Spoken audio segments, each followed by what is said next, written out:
మూడు ముళ్ళ బంధం చాప్టర్ 5. శౌర్య ఇంటికి రమ్మంటే రాను అని అంటుంది అంశు. అంశు తల పట్టుకుంటూ, నేను నీకెలా చెప్పాలి చెప్పు శౌర్య, నువ్వు నన్ను ఎందుకు అర్థం చేసుకోవట్లేవు అని అనుకుంది.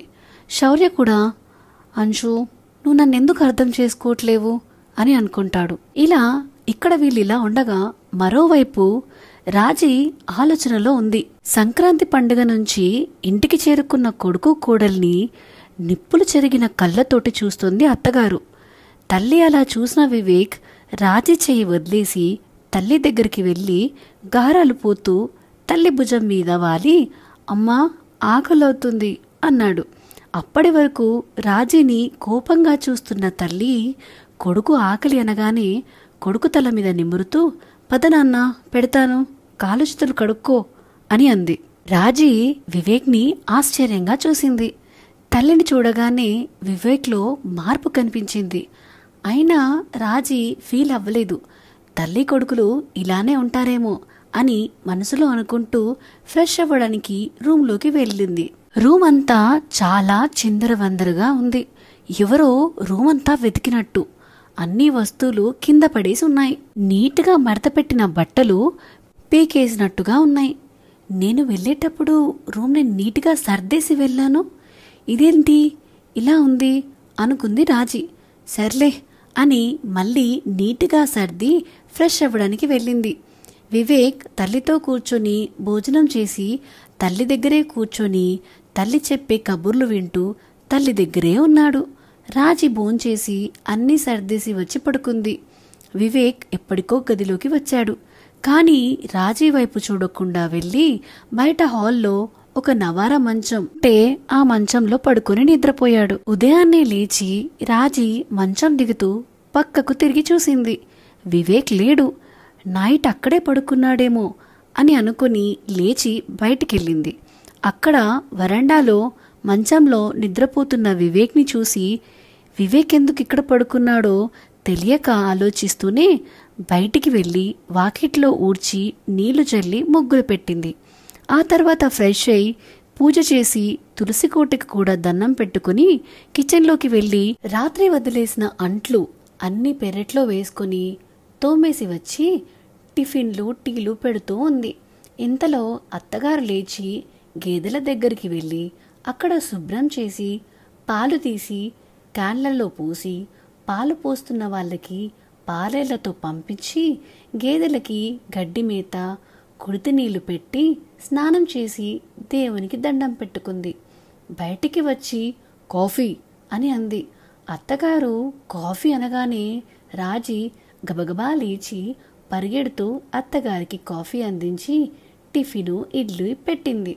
అందరూ టిఫిన్ ముగించి పొలానికి వెళ్ళిపోయారు. వివేక్ ఇంటి నుంచి వచ్చిన నుంచి కూడా రాజీతో మాట్లాడట్లేదు. తల్లితో పాటు ఉంటూ తల్లితో పాటే పొలానికి వెళ్ళిపోయాడు. రాజీకి కొద్దిగా విచిత్రంగా ఉంది, కానీ పెద్దగా పట్టించుకోలేదు. తల్లి కొడుకులు ప్రేమగా ఉన్నారులే అని అనుకుని సర్ది పెట్టుకుంది. రాజీకి ఇంటడు చాకిరితో సరిపోతుంది. రోజులు ఇలాగే నెట్టుకొస్తుంది. వివేక్ కూడా అప్పుడప్పుడు రాజీతో మాట్లాడుతున్నాడు. ఇంతలో వివేక్కి సాఫ్ట్వేర్ కంపెనీలో ఇంటర్వ్యూకి రమ్మని కాల్ వచ్చింది. వివేక్ తల్లికి చెప్పాడు. రాజీ కూడా అక్కడే ఉండి విన్నది. వివేక్ తల్లికి చెప్పి ఇంటర్వ్యూకి వచ్చాడు. సెలెక్ట్ కూడా అయ్యాడు. ఇంటికి వచ్చి ఇంట్లో తల్లికి చెప్పి లగేజ్ తీసుకుని బెంగళూరుకి వెళ్ళిపోయాడు. వెళ్తూ వెళ్తూ రాజీతో కొద్దిగా మంచిగా మాట్లాడి వెళ్ళిపోయాడు.